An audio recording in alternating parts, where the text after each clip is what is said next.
Salt, Keegan, are you car guys?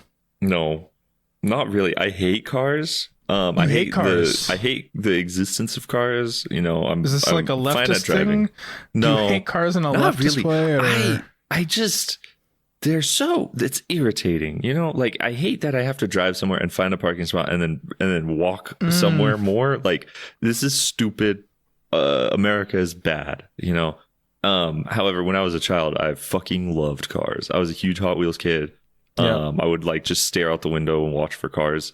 So like there was a period where I probably knew a lot of cars autistically, but I have dumped that for Star Wars knowledge since then. So no, not really. But watching car movies does do something for me. The 6-year-old in my heart. I'm going to psychoanalyze Keegan here for a second. Okay. My new theory on a Star Wars guy is a car guy, an aircraft guy, or a gun guy deferred. You have the potential to get really into stats on like real aircraft and military craft and guns and all that, but for whatever reason, you can't take that leap. So you memorize the Star Wars fake stats instead. Yeah, I think there's overlap there, like for sure. I mean, like World War II dads have an overlap with Star Wars, and so they have both of those things, for sure. But like, I think there's probably an age thing too there, right? Like, I think baby boomers and Gen X probably it's not a full deferral. It's like they got both of the things, because they didn't get fully into Star Wars. But if you're younger Gen X, millennial, potentially it's Gen Z. It's also if you don't have a big yard to play in. Yeah. That's That's the probably right. socioeconomics. That's a good way of talking about the socioeconomics of it. It's the wage gap, but it explains it perfectly. Baby boomers could work on cars. I'm stuck with chasing down 4K editions of unedited Star Wars. That's the difference. Some like speeder collectible that they like remade in like 93 or whatever. That's awesome. No, yeah, good job, Salt. That was sink into the armchair a little more. We're gonna have to talk some Star Wars later today, so that's why I was thinking about it. Okay. Heard. Are you a car guy, Salt? Yeah, I want to hear Land's take later too. But so I'm similar to Keegan, but like maybe more militant. Like I got into a couple weird accidents in my like late teens, early 20s, and I was like, I hate cars so much. And so I decided to move to San Francisco so I wouldn't have to drive. So yeah, like in that sense, very anti-car. I don't want to bore people with that. I mean, my first short film had like some anti-car politics in it, but I am also a huge hypocrite in that like I love certain car movies, like Redline is one of my favorite movies ever. Fast and the Furious I got really into last year. We're going to be talking about that. Hairpin Circus, Bullet, Drive My Car. These are all movies about how going fast rules. Hold on. Whoa, wait. Let's keep going. Wait. Yeah, Drive My Car. Drive My Car was crazy, Paul. I thought that was it's about how going fast is great. I understood the movie. Don't talk to me about media literacy. Drive My Car it perfectly explains the car mindset. You gotta be coached to really. Is Drive My Car not over 3 hours long? Also, yeah. So I really don't understand why Salt's talking about Drive My Car at all. All right, I backed myself in the corner here. It's a smooth ride, is what I'll say. I think cars work really great as like spectacle. This is what I'm getting at. I hate the way that like infrastructure is based around cars. But what my point is, like, while it is kind of a leftist thing for me, like I think I'm less annoying about it because I could enjoy a good car movie. Yeah, car movies are good. Yeah. Lan, what's your car takes? My car takes? You know, one of my coworkers asked me what my dream car is, and I kind of just froze up on the spot because I don't have a dream car. I realized. I kind of all cars are beautiful. That's what Lance said. Yes, yes. Just like all mothers are beautiful. All cars are beautiful. Two things I love in this world: cars and mothers. My favorite car, the car listening to this episode. Yes. You might be listening to this in your car. I hope your car feels caressed by my voice. We love your mom's car too. I love your mom's car. Oh my god, I especially love your mom's car. We gotta say dad's car too, because by the time it's come out, this might be Dad's Day. Whoa. Yeah, it's wokeness is actually. I don't think your parents. Car, you know? Len didn't even realize it was Mother's Day as a thing. No, I had a Mother's Day breakfast on the day that we're recording this. So I had a nice Mother's Day breakfast. We need to make this appropriately woke. We can't say mom, dad, or even parents. We're just going to say Zarent. We love your Zarent. Oh, okay. I thought you were going to do the Ben Shapiro thing. You know, what's that? The non-conforming parent. Well, you know the fucking bullshit tweet that he does every year. Yeah, it's so late, dude. You can do funny like trans and non-binary jokes. Just like don't ruin your own punchline. That's so tedious. I'm just like, make fun of them, you know, but like don't be stupid. Like it smells like non-binary people in here is a fine like just joke. Like you could just drop that at any point, you know, like it's fine. Like, it works because a conservative person and a non-binary person would think it's funny. Yeah, so Lan, you don't have a dream car. What car do you have? Dox yourself. I have a nice Toyota Camry, which I wish could be a bit nicer. It's not a hybrid. I kind of wish it was a hybrid. It gets the job done though, you know. Gets me to and from work, which is really what I need it for.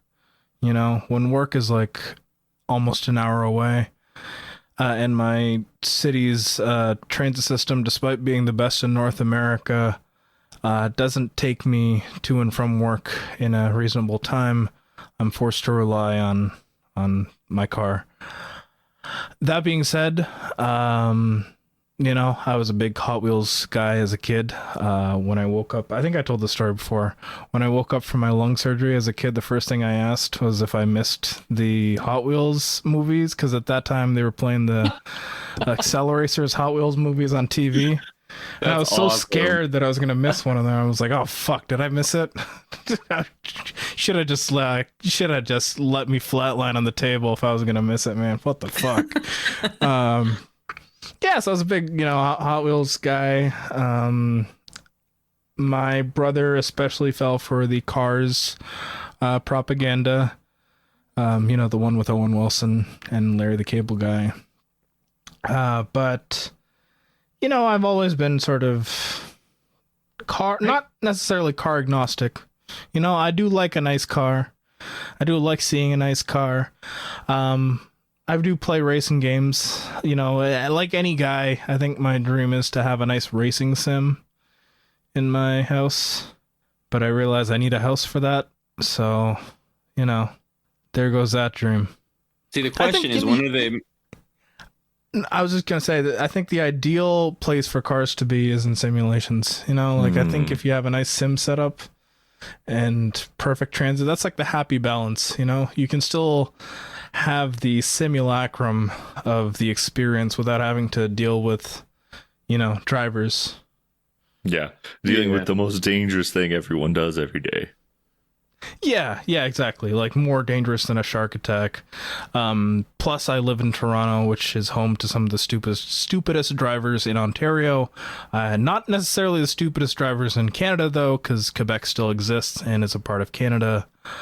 Got him. So yeah, you know, cars. It's always nice. It's always nice. I'll say. There's a follow up we gotta hit real quick, and I'm gonna be exempt because I haven't like had a car in like let's say a long time. What's the coolest maneuver either of you have done in a car? Oh, there was one time. It was deep in the middle of winter. I was driving to work, and this is when I had my own old Toyota Corolla, and so I was stopped at the top of a hill, and of course the hill had snow on it. So even though I was stopped, the car had started to slide down. So I had to like maneuver my way out of crashing into the cars in front of me. So I was basically like drifting down the hill, and I managed to like lodge my car at the bottom of the hill in the completely wrong lane, like right into the sidewalk. No damage at all, no nothing, but I managed to like swerve as though I was doing like a proper drift into the other lane. I think that's the coolest thing I've done. And frankly, it's probably the coolest thing you can do in a Toyota Corolla. You became a real accelerator that day. Yeah. You know, when the adrenaline wore off, I was like, damn, if only I had the reverb that Vert Wheeler had. Wait, is that the guy on the cover? I'm looking at him. He looks like he's got Cloud Strife's hair. Yes, that is Vert Wheeler, the protagonist of the Hot Wheels Acceleracers series. Vert Wheeler is a crazy name. Vert Wheeler is so good. They did a reissue of like 5 of the Acceleracers cars a while back, and I was in the middle of a Walmart when I noticed, so I just like I did buy all 5 of them, and I had to go to self-checkout because as a grown-ass man I can't be seen. One is like, okay, that's cute. When you're walking out with 5 Hot Wheels, you know. Dude, the Hot Wheels game is crazy though. Like the people buying, because like I played the turbo. What was it? Turbocharged 2. That one has the Acceleracers DLC. Very generic game. Very you know, the driving, I would go as far as to say it's bad even. However, it perplexed me so much, and I put like probably like 20 hours into it. So, yeah. Wow. What a game. Very beautiful. It allowed me to live out my dreams of driving a Diora 2 very shittily. I think that's my dream car, actually. You know, now that I think about it. The Diora 2. Very 2000s. You know, made for surfers, and I don't even surf, so it's completely moot. Do you guys have dream cars? This looks. I was not prepared for this car's shape. Sorry, I got it. Yeah, I know, it's very bulbous. Oh, it's a little very bulbous. That was Vert Wheeler's first car before he got the reverb. And the reverb, that's for the sauces. If the reverb was a real car, I would get it. Like I said, I'm not a car guy, but if I was, I'd probably opt for like a vintage Trans Am. Oh, wow! Like me, like 1970s. I want a plug-in hybrid. I don't know cars. I want a sensible hybrid for both urban and suburban environments. Good mileage. I wish there was a train near me. Is the answer? I wish a bus, a good bus. I wish I drove a bus. I wish I just drove a bus. That's kind of cool. Yeah, like actually, you know, my end game is to live out the Jim Jarmusch movie Patterson. Is actually what I think my dream car is. Hey, maybe he wants to be Keanu in Speed. That's cool too. I'll just pull up to random people walking and be like, "Hey, bus, you know, you guys want to get on? You guys need to go anywhere? No route. We're just driving. We're just vroom vroom, man. Like we're just going." Well, I do have a hard swerve into today's topic. If y'all are ready. Mm-hmm. Yeah. Okay, so this is my kind of galaxy brain take. Fast and the Furious was kind of an experiment, right? Because you look at those first 3 movies and the formula is a little bit different every time. It's not until you get to the 4th Fast and the Furious that they start to settle on a formula. And then they do it for the 5th one. They repeat that formula, and then it's obvious. Like, you can't deny it. This is a money printing machine. which leads me to that's why Need for Speed exists. That's why this movie happened. Yeah, I also want to note that 4 and 5, the transition's interesting because they are effectively the same movie, but one is bad and one is really, really good. Which one, Lan? I'm white knuckling here. Come on now. Come on now. Which one has the iconic line? No, 4 Rules. I think it's one of my favorites. Oh, I see. Welcome back to Midnight Grappler Animals, folks, home of Flub Nation. I'm your host, Lan, and with me I've got 2 street racers of their own caliber, Salt and Keegan. Today, I think this is the last one for video Maym, at least. No, that's wrong. We have one more after this. It's the temporal pincer we're doing with this month. It's really difficult. I'll tell you at the end of the episode. Okay, I can't remember. How about that? How about that?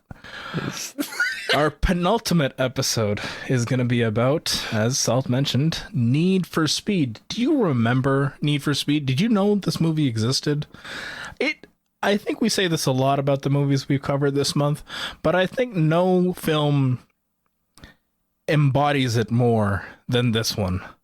I think this is probably the most forgotten of the bunch. It came out in 2014. It was directed by Scott Waugh, who would go on to direct the 4th Expendables movie. It was released by DreamWorks Pictures. Not only DreamWorks, but Touchstone as well. So that's actually the reason why it was on Disney+. It wasn't a Hulu situation. It was because Disney produced this movie. Yeah, it is such an anomaly of a film. It stars Aaron Paul, immediately hot off the heels of Breaking Bad. It stars Kid Cudi on the precipice of him releasing some of the worst music of his career. It stars Dominic Cooper, who had just come off the set of the Agent Carter short, as well as Imogen Gay Poots, who at the time was also working on Peter Bogdanovich's last feature film. Oh, and also Michael Keaton's here for some reason. Michael Keaton showed up for a day. It's awesome. Don't forget Rami Malek. Oh, yes. Right before Queen? Right after. Rami Malek right before Mr. Robot. Okay. Rami Malek does the Coney 2012 breakdown.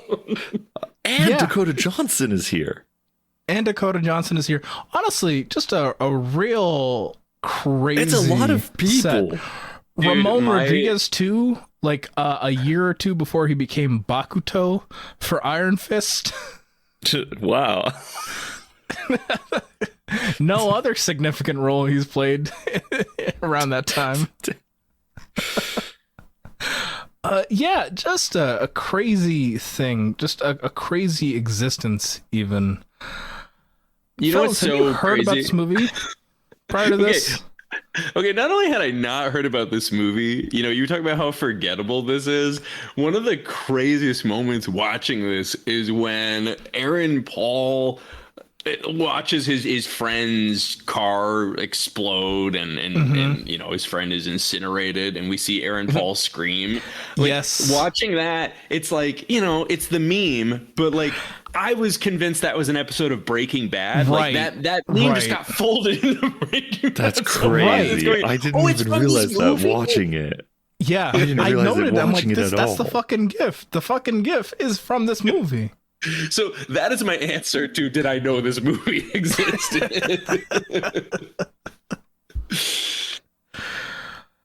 I have no idea if I think I knew this movie existed, but it's like the kind of thing where you could have been like, oh hey, Aaron Paul's in Need for Speed, and I'd be like, yeah, that's it. Yeah. It's like it's definitely the kind of career move that you would expect out of Aaron Paul post Breaking Bad is the thing. So I'm not going to fault him. And also, that being said, he is arguably the best part of this movie. Like, he shows up, he does his job, he has some great acting moments throughout. Just everything around him, though, is just, The worst.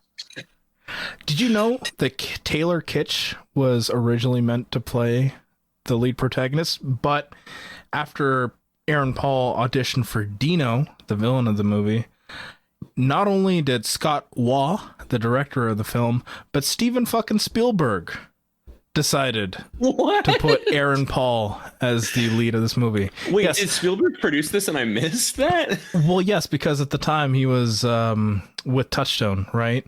Oh, so it's one of those things where it's insane that Spielberg has any hand in this whatsoever, but it's true. It's the same thing with Easter Sunday. You know, the fact that Joe Coy took this, and Easter Sunday was produced by Amblin Pictures too, is the craziest thing. So don't let it white boy get a little emotion. All this to say, my expectations are tempered for Disclosure Day. I know he made the Fablemans. I'm sat. Okay, I'm already there. So that's about this movie. That's enough. But I have to know your experience with the franchise. Have either of you guys played Need for Speed? Oh, I'm going to borrow a phrase that you guys recently used that is going to be kicking in my brain for years. Much like Mortal Kombat, Need for Speed to me is a cousin's house game. Yeah. Oh, absolutely. Yeah. It is. Like, I maybe owned, I don't think I ever owned Need for Speed, but like at some point one of my cousins got arrested and then I ended up owning Need for Speed because they were in jail. Wait, what did he get arrested for? Oh, a lot of stuff. My cousins are hood rats, dog. Like, they're crazy. Mostly stealing things though. So maybe I had a stolen Need for Speed. I don't know. Was it cool stealing? Was it cool? Yeah, well, sometimes it was stealing from people's houses. That's hitting licks, you see. And then other times it was White boy telling us about like hitting licks. They were always stealing from stores. That's easier to get away with, though. Apparently, home burglaries are home burglaries. Yes, different. It's a different matter. I think the first Need for Speed I experienced was Need for Speed Underground 2. My cousin had it. And I was like, because at that point, you know, I had played some Mario Kart. You know, I was familiar with Crash Team Racing. You know, I had completely been oblivious to the fact that there were games with real cars that you could race real cars in. So it was kind of a coming of age experience for me. And then I never played it again. I think I played Need for Speed Most Wanted, the remake in 2013, I think that was. And then I didn't touch the franchise at all after that. Do those games have characters or stories? There's a story mode, right? It varies. Yeah, it varies. Like, that's the thing about Need for Speed as a franchise. It's a series that has like 26 games, right? And the format and the function of those games changes pretty drastically, I'd say.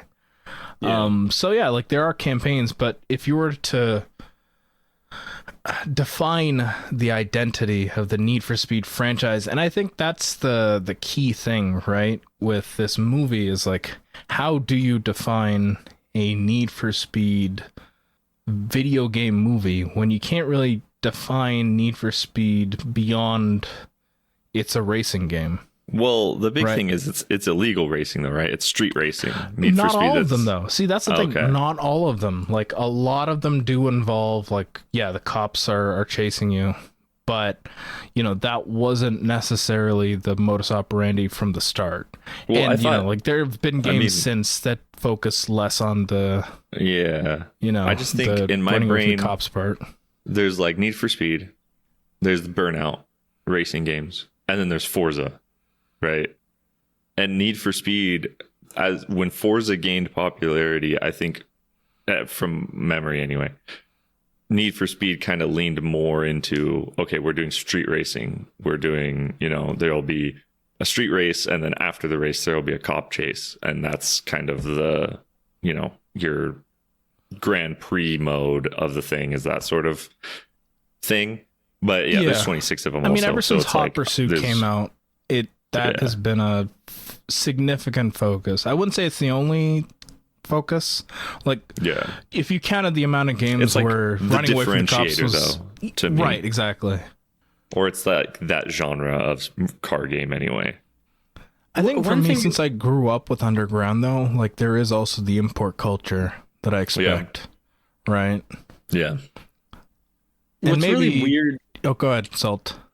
It's related to that. Is that this is only nominally a video game movie? Like, you're listing these qualities that are not unique, but like, associated with that game, and yet this would make so much more sense as a product if you don't change the content of the film whatsoever, but you simply title it something like Mustang. Yeah. Mustang, the movie, yeah. Dude, I'm serious. Literally, no. Like, okay, my first note is cars are so dangerous. Okay, that's the first note I took with this movie. My second note is imagine a 2K movie. Like, why are we doing a Cars movie based on Need for Speed, the video game? That there's nothing about this that's a video game movie. It's just a Cars movie. Like, it's like doing a 2K basketball movie and it's a LeBron James documentary, Like, why are you calling it 2K? This is crazy. There's a better marketing reason for this to exist than Need for Speed. Mustangs are more popular than Need for Speed. It's hilarious. I mean, it rhymes. I think that's good marketing. They're like, we just titled it that. We didn't know about the game. Like, we just wanted a car. We actually had to license the game. We actually had to license the game after we found out there was a game that already existed with that name. Oh yeah, it's like I think Baz Luhrmann actually like paid Coca-Cola to get that one Coca-Cola ad in his movie. It's like they would have given it to you for free. It's the art of the deal, man. You wouldn't get it. You wouldn't understand. This is such a strange movie on so many fronts. So we talked about with the other movies that, like, when you take out the video game portion, like the interactive portion, what are you left with? And, in a lot of cases, there are other movies that you can point to, right? Like with Uncharted and Tomb Raider, there's, of course, the Indiana Jones movies. With Assassin's Creed, there's still like a bit of originality there, but it's just shit. Pile of garbage, right? Well, a lot of fucking trash, if you ask me. If you take away the video game, what do you get? Nothing. Nothing. Total dog water. Fog. What the hell? With Prince of Persia, there's a bunch of influences you can pull from. The Mummy, right? Like that's Aladdin. A big one. Aladdin, right? So when you take away the video game portion of Need for Speed, of course, the biggest contemporary you're going to start looking at is Fast and Furious. You have to. You have to, because like there again, the year before Fast and Furious 6 came out, right? Like this was arguably at like the height of Fast and Furious's popularity as a franchise. Fast and Furious 7 was only going to come out a year after this. So yeah, to release it when they did, it feels like a really bad attempt at trying to come at the crown. And watching this movie, you can't help but compare it in every single aspect. Because by that point, it wasn't just the fact that the Fast and Furious franchise had been so popular. It's that the Fast and Furious franchise had already explored most, if not all, of the types of stories you can do with cars and, the racing genre in its movies. You had the police chase with Fast 5. You had the political thriller. You had the import culture, right? Street racing, underground racing with Tokyo Drift, right? And then the original. So when you're doing this, it's like, how do you set yourself apart? And frankly, there was a part here, an element here that hadn't been done by the Fast and Furious franchise, and that was the Cannonball Run element. Because that's the other comparison point for this movie, is not just the Fast and Furious franchise, but Cannonball Run. Because the majority of this movie is about Aaron Paul and Imogen Gay Poots going from New York to California. Why do you keep calling her Poots gay? Her name is Imogen Gay Poots. Oh. Yeah. And, a premise like that could be interesting. Operative term could. And had either of you guys watched Cannonball Run before? I have not. No, but I'm familiar with the premise now, and it's kind of appalling how much of that goes unexplored in this film. Yeah, it's very short. It's only the last leg of the journey. Yeah, and then they also kind of cheat it at the very end, which really sucks. What's so, there's a lot of storytelling potential there, but perhaps like what's most appealing is like how many types of locales you can use, and there are like one or two like really exciting locales, but no. They really throw that away. Like it kind of feels like they go like New York and then like wherever the Grand Canyon is. I don't care about that part. I meant of the country. Some place in America. I mean, to be fair, I'm the same way about that part of America. I'm like, yeah, it's somewhere in there. There's a lot of empty space, I think I saw this in Cars. It's a dirt road. It's a dirt road, country road. That's where Lightning McQueen did that drift, right, guys? Yeah, that's where he learned to drift. You're right. Yes. Exactly. Yeah. Right there in the dirt where it's hardest to drift, So let's do a premise for this movie. God, what do we say? Aaron Paul is the son of a guy who left behind a garage that's about to go bankrupt. He fixes up a Ford Mustang that belonged to Carroll Shelby of Ford and Ferrari fame, and he's too fast. He's too sick with it, and as a result, he's challenged to a race by a rich blowhard, and his buddy gets killed. Aaron Paul goes to jail for 2 years, comes back with a real desire for vengeance, and he goes to challenge the rich blowhard, played by Dominic Cooper, by the way, to get revenge for his dead friend. Oh, and also Michael Keaton is there as like a DJ Professor K from Jet Set Radio. Dude, they shot all of his scenes after the movie was done. Dude, they shot his stuff was done in 80 minutes tops. It was He might have filmed it himself. One day of shooting.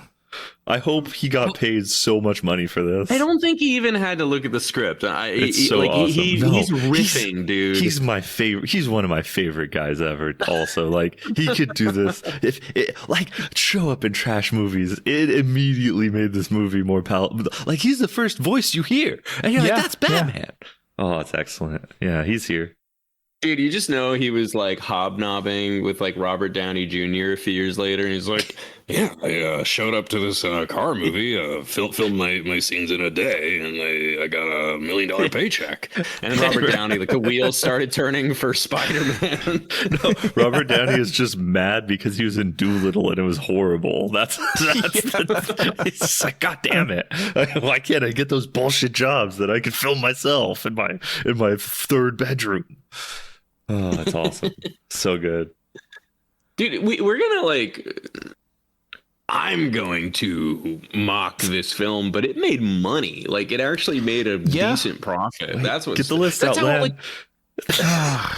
Okay, let's look at this list. Get the list out. I gotta know. Where does Need for Speed rank in the highest grossing video game films?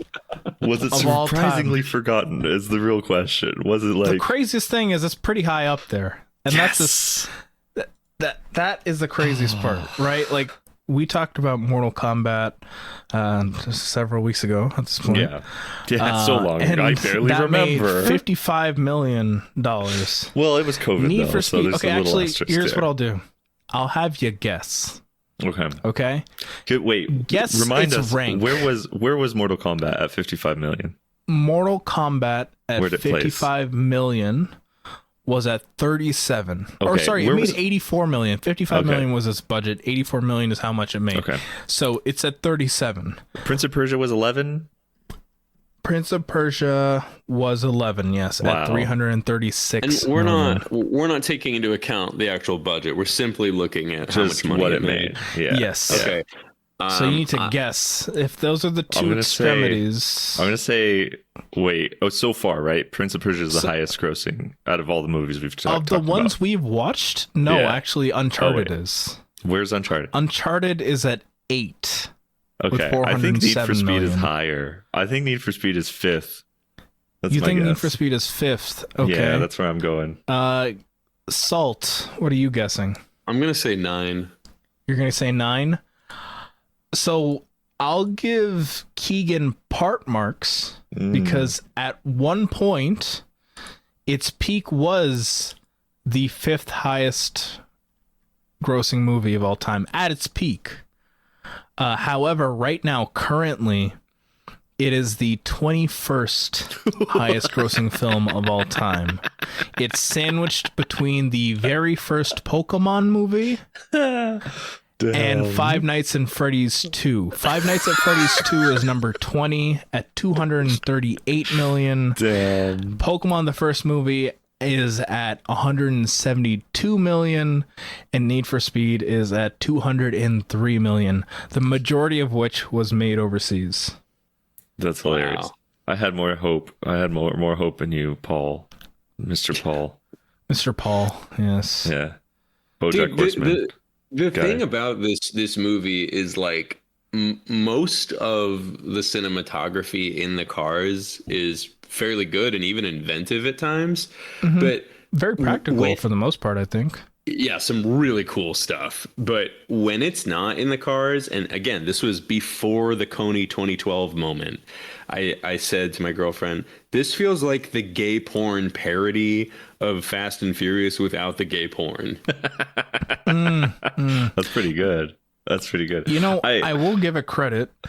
As a video game movie, it does stay pretty true to video games by having very generic, tropey characters and that are very interchangeable. Every once in a while, I love how it goes FPS mode. It's just like hand on the steering wheel, and you see the speedometer. Oh, it's so funny. And then speaking of the cinematography inside of the car, Aaron Paul's forehead is the perfect forehead to film up close in a car. Yes. Well, that was an Acura reference. Oh, shouts. I don't know if you've seen Acura. Yeah. Oh, fucking Acura. Yeah, everyone does the bike, but no one ever does the forehead bit. Exactly. Yeah. Deep cut. You know, they were just real big fans. My girlfriend was so mean about that. We were watching that, and she's like, you know, one reason Fast and the Furious is better is it had hot people. Damn. That's me. Damn. Aaron Paul isn't even that bad looking. I know. She was being real mean. He looks better with a buzz cut, though. It's true. You know, yeah. I'm not even saying his big forehead is ugly. I genuinely mean it. His forehead it emotes well. You know, no, he's acting with his forehead. He is genetically a full head of hair man, but spiritually a bald man. We claim him. Yes. Yeah. His El Camino look is the best, you know? Yeah, exactly. Did you know that Aaron Paul's birth surname was Sturtevant? I did. That's wild. What is that? Is that like Dutch or something? Apparently, no one knows. Okay. It's not Slovak. Slovak, we know that. It's not Slovak. Go listen to our B-side for that one. They are whites, no matter what. They are white, no matter what. What you say. They're whites. Get it straight.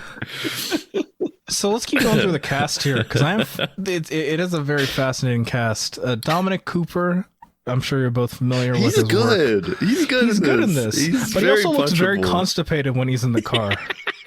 Every time he's doing one of those turns, I'm like, homie, you gotta let that turd out, bro. No, you're right. I gotta say this about Dom, because it's true for everyone, maybe most true for him, and not his fault. But again, the fits in this are atrocious.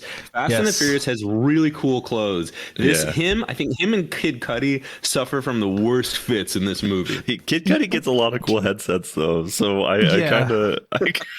It's most of what he does. Also, it's just he appears he has a helmet on now. Like, dude, I think 90% of Kid Cudi's like presence in this movie is inside some kind of helicopter or plane. Yeah, it's a flying vehicle. No, actually, that was my another note early on. Is like we've seen so many vehicles already. Like with the opening when it's like going to the race and the camera is panning around, you're like, oh, cars. Oh, cool. And then it's like plane, and then it's like train. It's like, oh, we have all the different things here. They're all arriving. Yeah. Anyway, you got the planes, trains, and the automobiles. Yeah. Sick reference, dog. Thanks, dude. How'd you like Kid Cudi, or sorry, Scott Mescudi in this? Well, if Michael Keaton filmed his scenes in 2 hours, Kid Cudi filmed his scenes in maybe 4 days. Yeah, he was there for like 2 of the onset days, and then the next 2-3 days were just him in the plane. He was in the jail too. You know, they had to put him at his own place.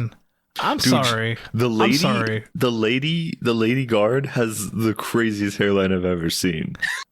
Yes. I don't know they did that. I didn't know Hair did that. How did he get an iPad in jail? He asked.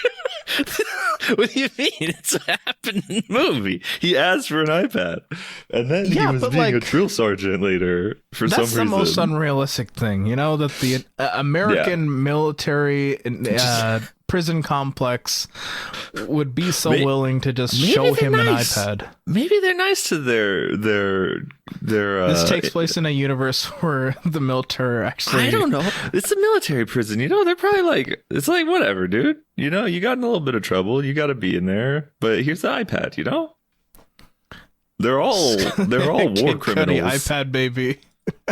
Oh yes, absolutely. Yeah. How about the rest of them? Because honestly, if you were to divide this like cast into, you know, the significant characters, which are Aaron Paul, Dominic Cooper, Imogen Poots, and you know, Kid Cudi's characters, there's also the rest of them, which are Ramon Rodriguez's character, Rami Malek's character, and Harrison Gilbertson's character, who really is like, I'm here to die in Act 1. The most dead a character's ever been from the introduction. Most signposted. He was never alive. He was not ever living. DOA. What does it mean that they dressed him and styled his hair exactly like James Dean before they killed him? Yes. That's so good. That's what I was thinking. I'm like, this guy looks like he's about to get James Dean'd. Dude, it's like he's the most dead a character has ever looked when they're alive. Like, he's so, like, he reminds me of the little pipsqueak characters of every movie where the little pipsqueak gets killed. You know, for whatever reason, I saw him and I was like, 8 Mile. You know, I can't even recall 8 Mile well, but it's like this guy gives the same energy as the guy who shoots himself in the wiener in 8 Mile. Same energy. He is also one of the most video game moments in this movie, and it's in a subtle way you might not have noticed. In the old TMNT games, in Smash Bros, in a lot of games, after you select your character, you can do these like palette swaps, and sometimes they're radical, sometimes they're subtle, but it's wild. There's one scene where he's standing right next to Aaron Paul. These dudes are the same height, their hair is styled the same way, but like his white tee is just a little bit dirtier than Aaron Paul's. It was exactly like when you turn like Leo in TMNT to like, oh, now Leo's got like a slightly darker blue headband. Oh yes, it's the 2003 version of Leo. Yeah. Oh, he turned his eyes white. That's crazy. Dude, his car flips so crazy. Like it flips That's a so sick crazy. Moment. That rules. When it hits the lamp, I loved that. Yeah, he saw it in his vision. The visions. That was so early in the movie. Can we talk about Rami Malek's like weird breakdown? Like, why is that in this movie? When he undresses himself at work, he commits 100 counts of sexual assault. Yes, I was gonna sexual say harassment. Sexual harassment for sure. Just kisses a woman taller than him. He also is obsessed with women who are taller than him in this movie. Yeah, he's always hitting on very short king. You go, man. Very short king. You know what Except it reminded me of? Because when I saw that scene, I was thinking, this reminds me a lot of that scene from Wanted. You know, with James McAvoy and Chris Pratt. So I had to like look up when that movie came out. It was 2008.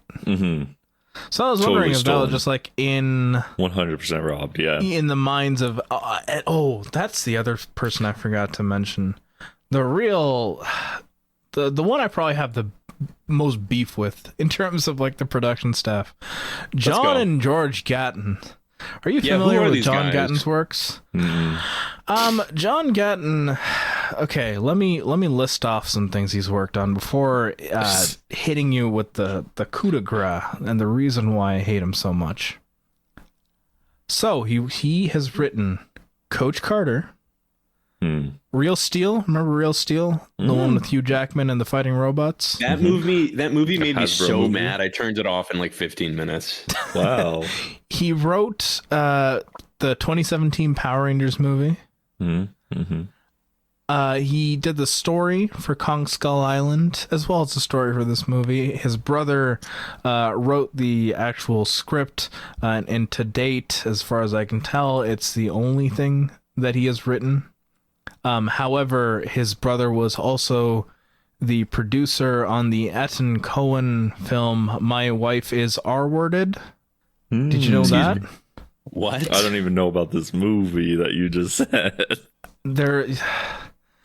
So George Gatton, the writer, the script writer of this movie, is the producer on a film directed by Ethan Coen, also known as the guy who wrote Men in Black 3, a movie called My Wife is R-Worded. I'm not going to say the word, but why? He Starring is the president of the SAG. Yes. Yes. What the hell?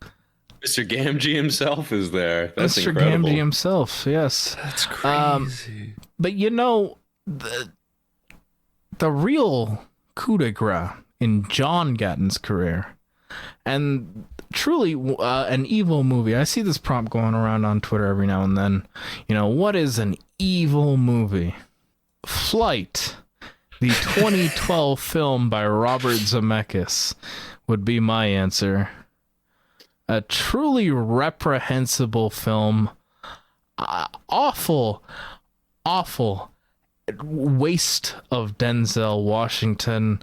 Somehow, some fucking way, nominated for Best Original Screenplay. Flight was apparently something that Gatton had written for like 12 years prior to filming it. Evil movie. That's the writing talent on this movie. I lived with an elder Gen X fat guy from Philly when I was in college, and he was like a recovering alcoholic, and he was like watching it one night and being like, damn, it really do be like that.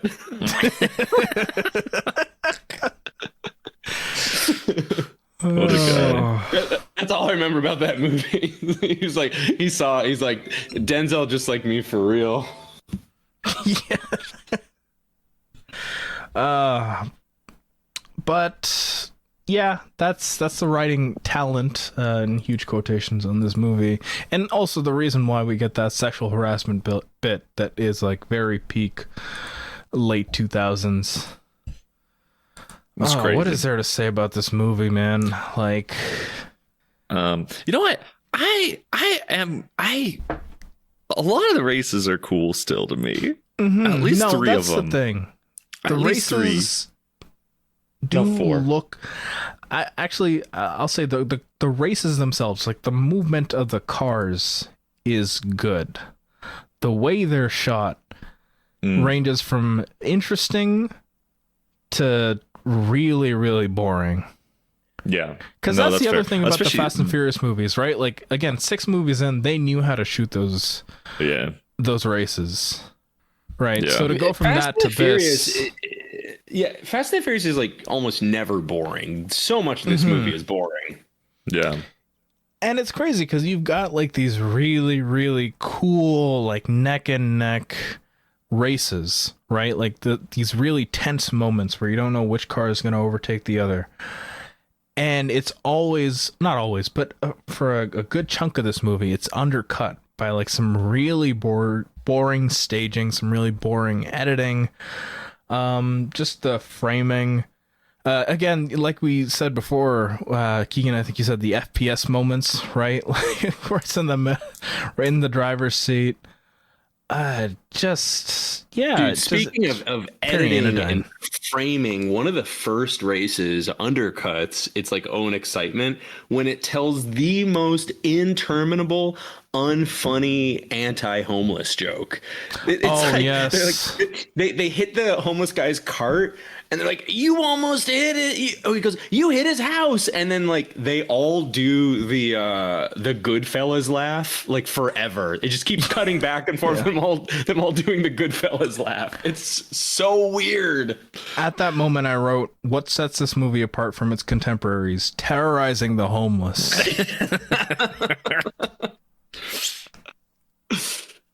Dude, another weird choice in this movie, and it really feels like they just ran out of budget for this, is how lifeless and forgettable the score is. Like it's an antidepressant ad. I was shocked at how like dour and depressing and just cheap the music sounds from the start and throughout most of the film.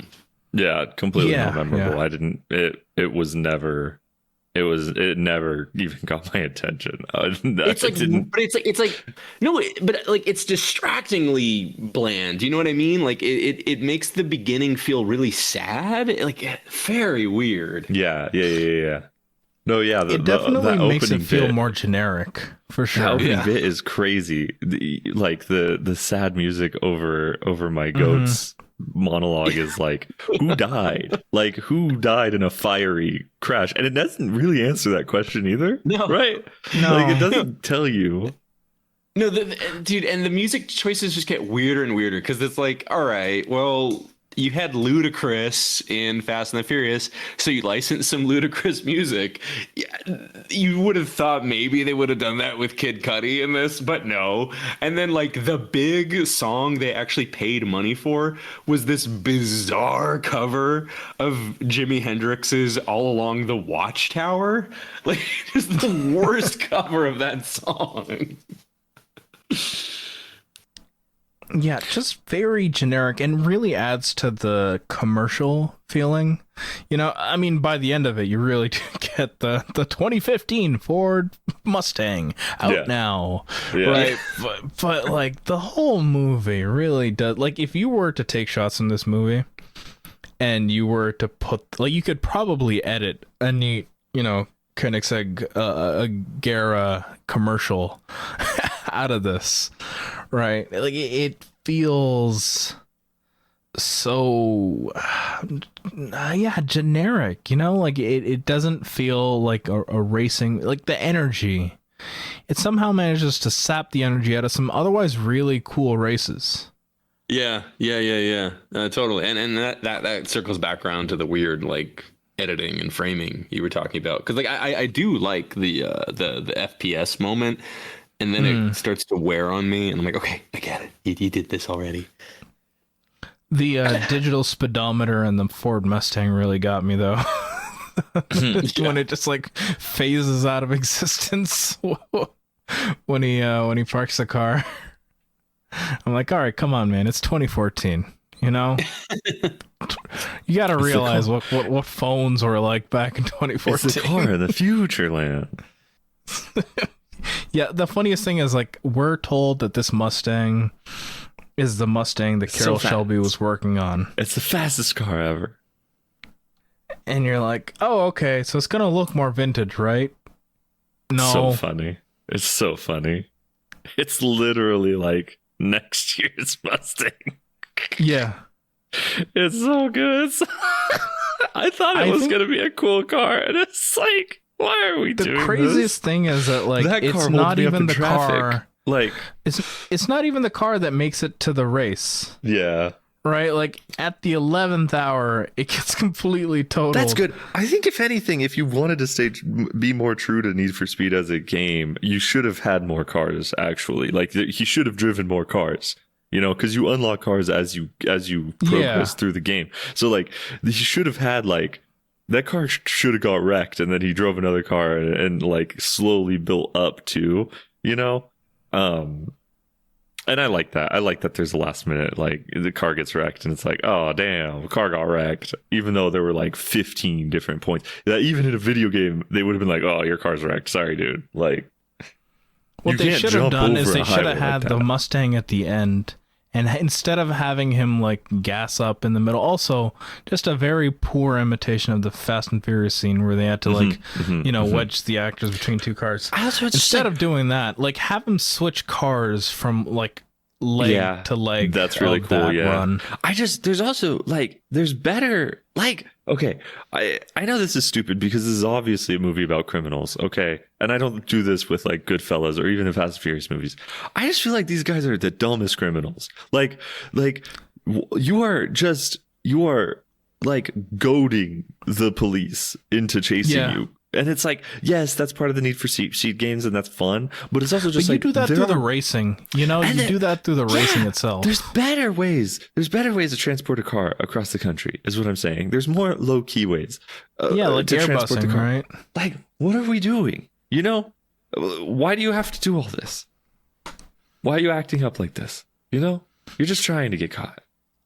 Lifting the car to the end was really the dumbest thing. Oh, I loved it. That was perfect dumb guy stuff. I loved the Apache helicopter it's showing like the one big stunt, right? Like it's the big. This is awesome. What we gotta show off. They drove off a cliff. I was like, that was sick. I was fine with it.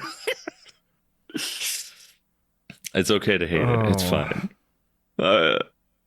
It was funny too. He was like, look, I can fly a helicopter. It's stupid, but this movie got me to a place where that happened, and I was like, all right, this is good. They were gonna get killed. They were. They had no other choice. You know, the cops were at them at every single.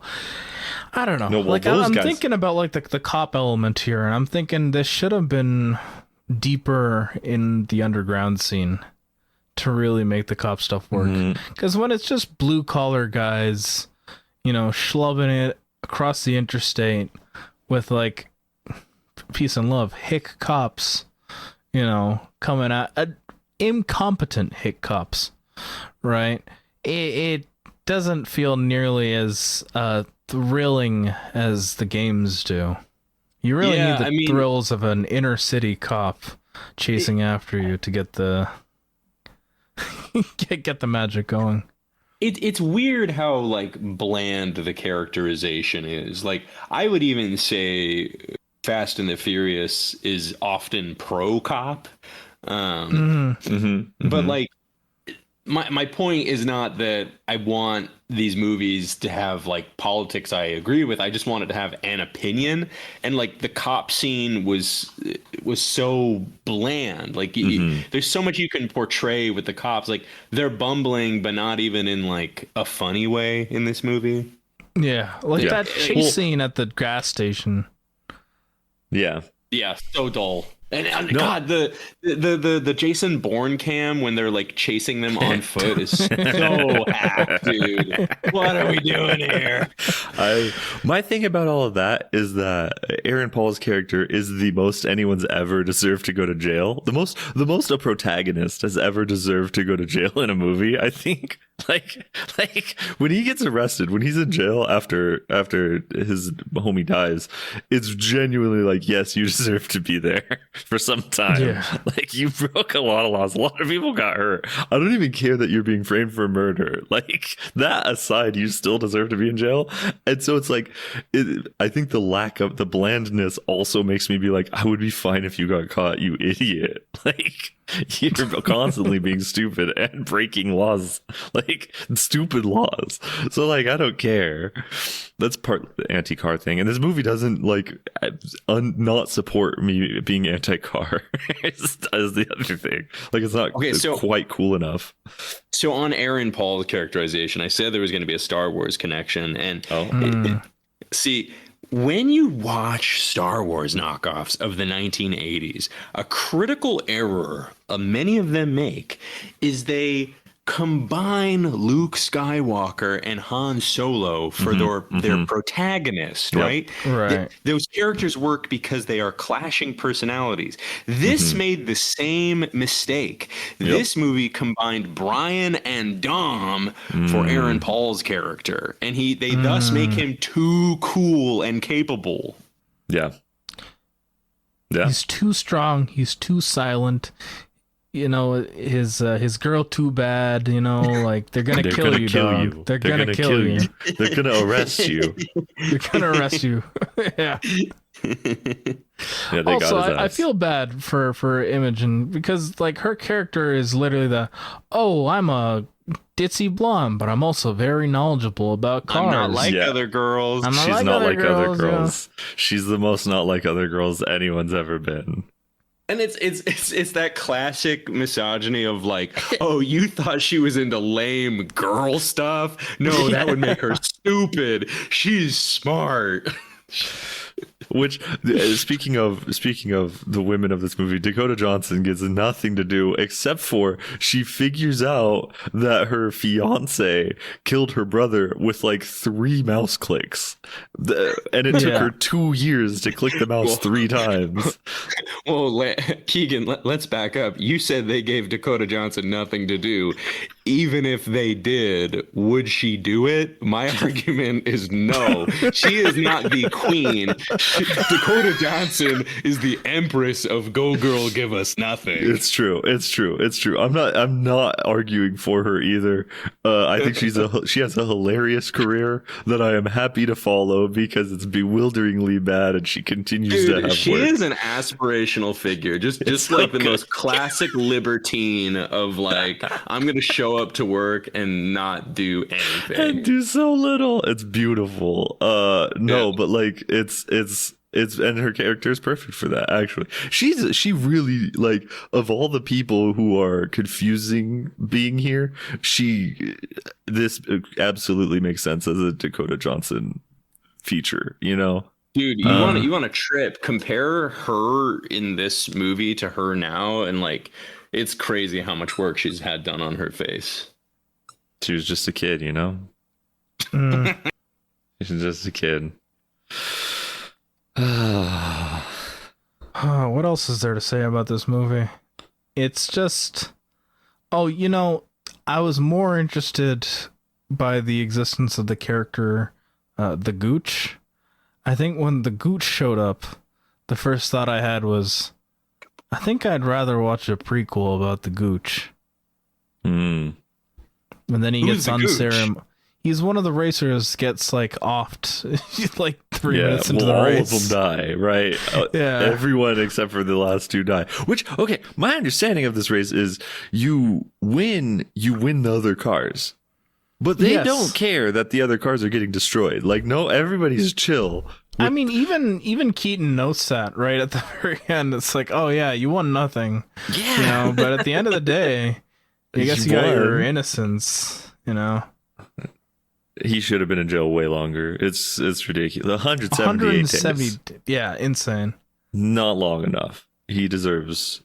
Dude, I bet the Keaton outtakes are wild. He's probably like using some like antiquated slurs in like a non-hateful, I thought you were gonna say antiquated way. Drugs.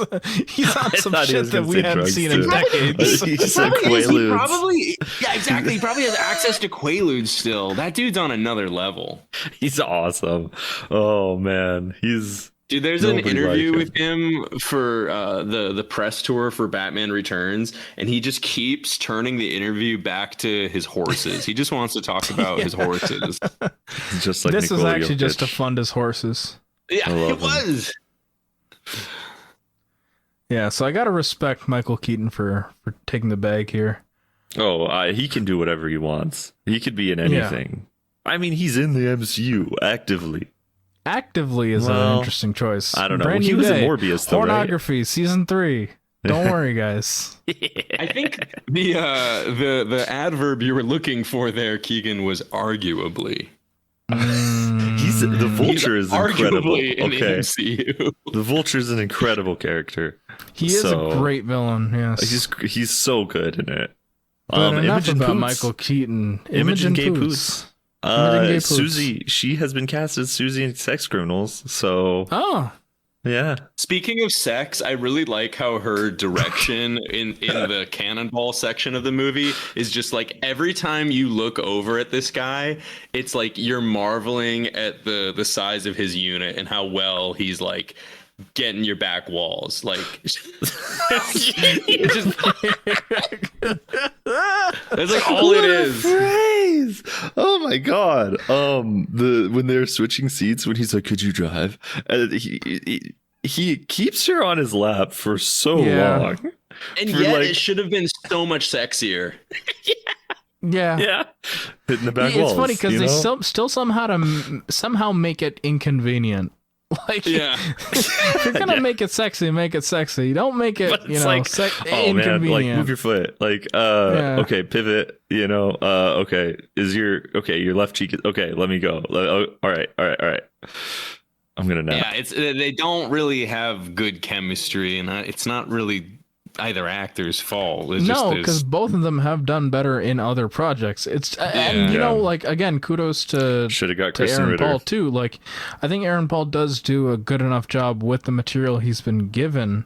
Yeah. That being said, the material he's been given is just dog water. I mean, sometimes you just don't get to build that rapport too. You just don't, for whatever reason.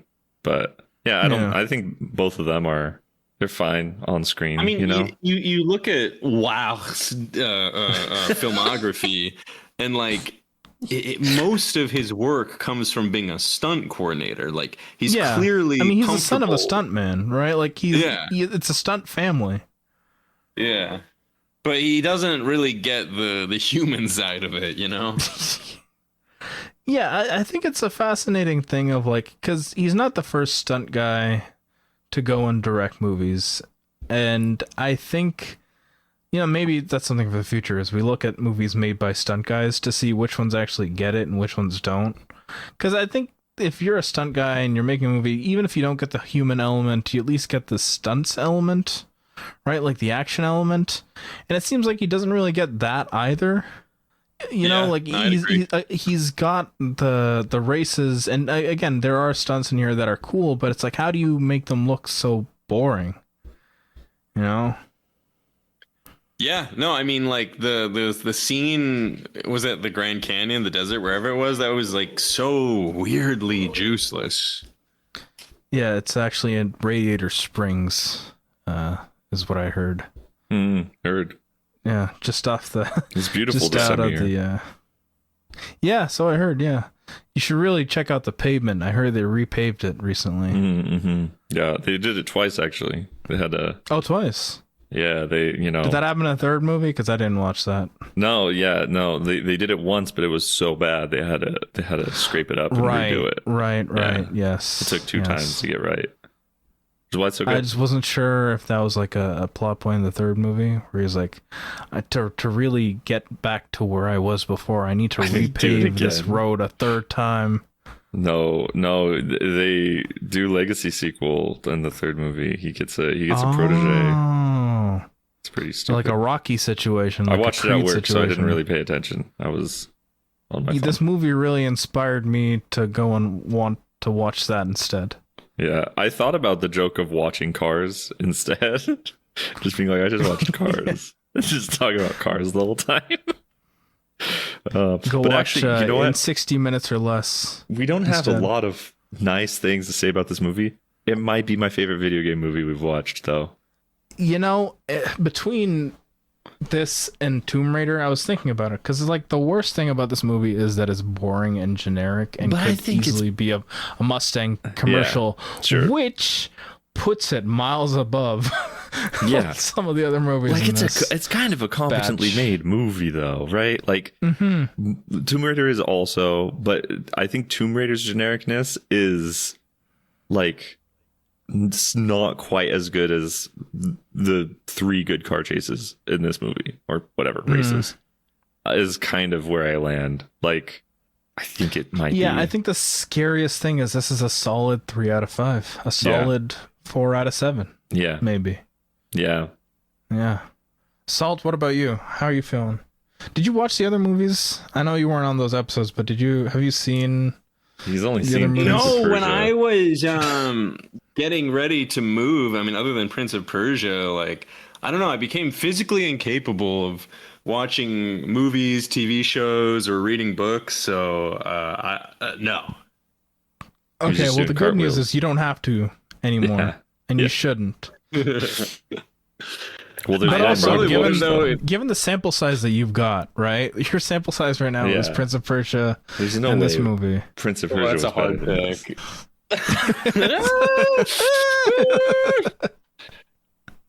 Look, Charlie Brown had hose. Charlie had. You know what? Sometimes Charlie Brown did have hose, though. Listen, I love that tweet. I think it's true. Like that is a thing. But also, sometimes Charlie Brown had hose. Like there's some strips. Oh. I do think Prince of Persia has aged better because unfortunately I watched Assassin's Creed. And so Prince of Persia can't be the worst movie we watched, but Need for Speed clears IMO. Well, I will say in video game movies, the success of car movies in the last 20 years has this vision that a Mario Kart movie is not far off. It would be a bad, like, I have not seen Galaxy. The first Mario movie is a bad movie. Yeah. Yes. The first Mario movie is a bad movie, but it's like bad it's bad in such a dull way, you know? Yeah. And that would be my fear for Mario Kart. That's the Illumination anti-sheen. Yes, exactly. Yes. And that would be my fear for Mario Kart, that it would be Fast and Furious and Mario Kart, right? They would do Fast and Furious, and it would just be so like, what are we doing? Yeah. I can't even explain what the dullness would be exactly, but it would be. It just would be. Yeah. I got nothing else to say about Need for Speed. We watched a lot of video game stinkers. We being you guys. The royal we, meaning you. I would be game for some like. Folks at home might have watched more than us. They were inspired by video Maym, and they're like, what other high-grossing video game films that are also dog water? I would like, be yes, this will inspire me for some better game movies. Well, good news is there aren't that many for us to go for. I remembered what. I don't remember. I think I remembered what one we're going to do next. You finally see. There we go. I think it clicked. I can't remember though. I can't remember which one we decided though. It's very recent. Is this one? Wait, I can't. Is it Resident Evil or is it Silent Hill? It's neither. Damn it! It's even worse. It's even worse than either of them. What are we doing? And I'll tell you what. Just to spoil it a bit, it's not in the top 50 highest grossing movies of all time. I can't remember what we picked. Ever. What the hell? Come on now. I'm not remembering. It's fine. You get to watch that one though, Salt. You'll watch that one with us. You will be there for that one. No idea what we're talking about. Well, folks, that was it for Need for Speed. I think that's all we have to say about Needs for Speed. I have a need for clarity. We'll be back next week with Borderlands. Oh.